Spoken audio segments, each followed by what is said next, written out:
Path of Exile 2's early access is finally here, and today's video is diving into all 6 of the new classes, all 12 playable Ascendancies, and comparing those classes to the ones you may be familiar with from Diablo or other ARPGs. There will be more classes added to the game like the Druid and the Huntress, and a lot more Ascendancies with the game's full release too. But for now, this is everything you can play so far as you get started in early access.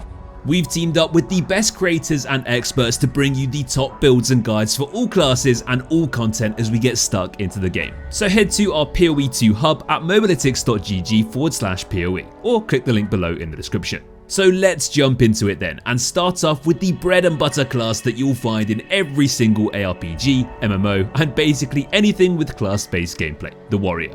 If you're coming from Diablo, then the Warrior is the closest thing that you'll find to a Barbarian, as it's PoE2's main melee martial strength class. It can be a bit more difficult than some ranged classes due to its tendency to get stuck into the front line, but has more defenses and durability.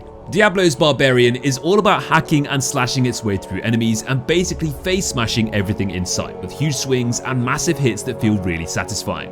Thematically, these classes are very similar, but Path of Exile generally is slower, and the Warrior is more combo-based hit, whereas the Barbarian in Diablo can feel more like a one-button wonder. The Titan Warrior Ascendancy brings hefty crowd control with its stuns and slams, and it's focused on tanking and spanking big groups of packs with increased durability.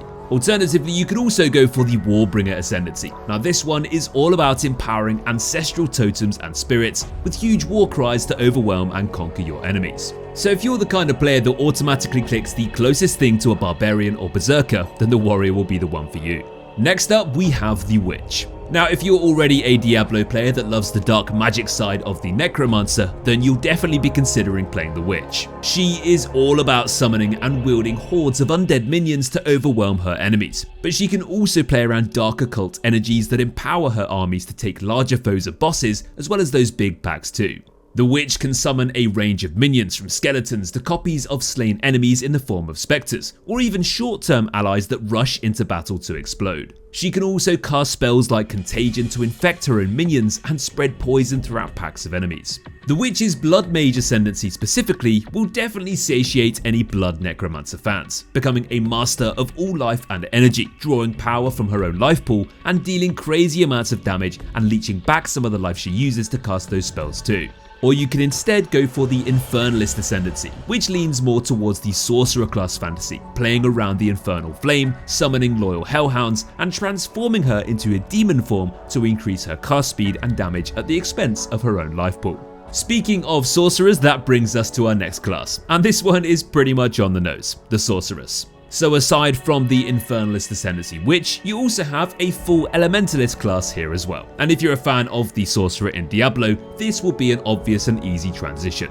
Now when we say easy, we mean the decision of course, but in terms of how much these can actually do and how complex they can be, there's a lot to sink your teeth into. The Sorceress is a classic spellcasting mage that wields the elements to lay waste to her enemies. She can use fire, cold and lightning, which will all feel familiar to players who've enjoyed wizards and mages in various other games. So if you're a fan of burning up monsters with fireballs, freezing and shattering mobs with frozen comets and storms, or zapping packs with arcing lightning bolts, this class is going to be a no-brainer. The Sorceress has the Stormweaver Ascendancy, which as you'd expect leads into conjuring storms alongside shock, fire and cold skills. You'll truly be mastering the elements here, making your spells hit harder, faster and applying debilitating debuffs on huge packs of foes. On the other hand, if you prefer the other side of the magic spectrum, then you have the Chronomancer Ascendancy instead, which allows you to manipulate, stop and even rewind time. And if you enjoyed the Wizard in Diablo 3, you'll love this Ascendancy. So what about if you played a Rogue in Diablo 4 or even a Demon Hunter in Diablo 3? Well here you already have a few different options even in early access, and those options will be the Ranger or the Mercenary. The Ranger is pretty much exactly as you would imagine it to be. It uses a bow and arrow and focuses more on evasion and killing enemies from a distance, with a barrage of elemental arrows or poison-based skills to litter the battlefield and explode on enemy packs. They have mobility with dashes and leaps, as well as soaring into the air to shoot out artillery from above. For the Ranger Ascendancies, the Deadeye is all about maximizing your projectile potential with explosive bursts from afar, transforming her into an expert markswoman with rains of arrows and deadly accuracy. The Pathfinder Ascendancy will focus more on poisons and concoctions to make their abilities more potent and contagious, spreading through packs with huge damage over time. So if you played the Witch Doctor back in Diablo 3, give this one a try. The Mercenary is a crossbow-wielding ranger, but is more about that one-man army jack-of-all-trades playstyle with an insanely high creative ceiling. It's an explosively unique class with combos and versatility with various different ways to play it, with elemental grenades, Gatling guns, incendiary bolts, heavy frozen ballistas, and plenty of other fantastic tools to get stuck into. The Mercenary's Witch Hunter Ascendancy is a masterful boss slayer, capable of delivering massive damage to even the toughest of opponents. But with the name being a Witch Hunter, he also has more magic resistance too, making him the ultimate spellcaster slayer.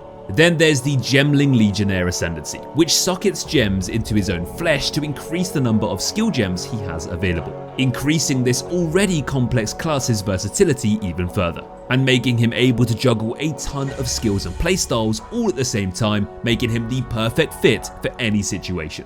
Finally, if you were a fan of the Spiritborn class like 95% of the population in the Diablo 4 expansion, then the closest class you'll find to this in the PoE 2 early access is going to be the Monk, since the Monk is a staff-wielding spiritual warrior.